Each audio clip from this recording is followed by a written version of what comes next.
Perkenalkan, kami dari kelas 11 IPA 3 yang beranggotakan saya Karina Agrilia Pasha, saya Tilawati Nur Hasana, saya Naila Zara, yang akan melakukan praktikum biologi yang berjudul difusi dan osmosis.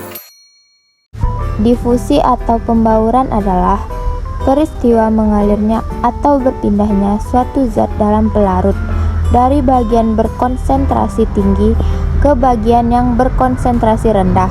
Perbedaan konsentrasi yang ada pada dua larutan disebut gradien konsentrasi. Praktikum yang pertama akan kita lakukan adalah praktikum difusi.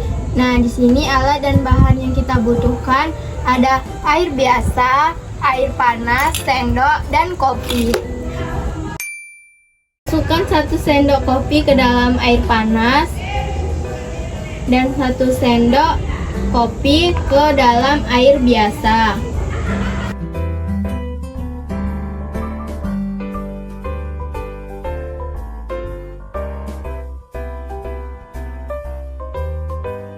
Pada kopi yang dilarutkan dengan air panas sudah bercampur rata. Tidak ada serat-serat atau endap-endapan yang ada di dalam cairan kopi.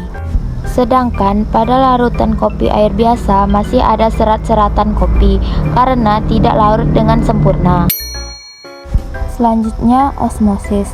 Osmosis adalah perpindahan molekul pelarut melalui selaput semi permeabel dari bagian yang lebih encer ke bagian yang lebih pekat, atau dari bagian yang konsentrasi pelarut rendah ke konsentrasi pelarut tinggi. Praktikum yang kedua, kita akan membuat praktikum osmosis. Nah, di sini alat dan bahan yang kita butuhkan itu ada air garam, air biasa, sendok, garam, dan 2 tomat.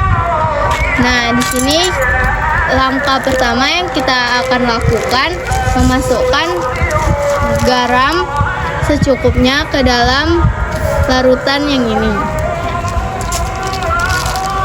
Setelah itu, kita masukkan tomatnya tadi ke dalam larutan air garam. Nah, kita masukkan lagi tomat yang satunya ke dalam air biasa. Setelah itu, kita tunggu hingga 30 menit.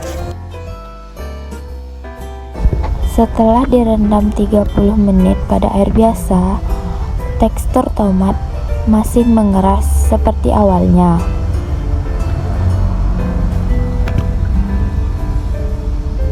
Sedangkan pada air garam, tekstur tomat menjadi lebih lunak daripada sebelumnya.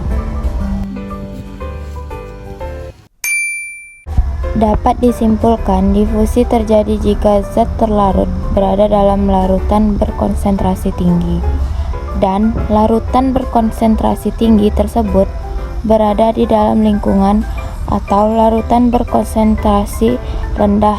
Zat terlarut berpindah dari larutan berkonsentrasi tinggi ke larutan berkonsentrasi rendah. Sedangkan osmosis terjadi jika zat pelarut dalam larutan berkonsentrasi rendah dan larutan berkonsentrasi rendah tersebut dibatasi oleh sebuah membran semi permeabel, dan zat pelarut tersebut berpindah dari larutan berkonsentrasi rendah ke larutan berkonsentrasi tinggi. Sekian praktikum biologi dari kelompok kami. Kami akhiri. Wassalamualaikum warahmatullahi wabarakatuh.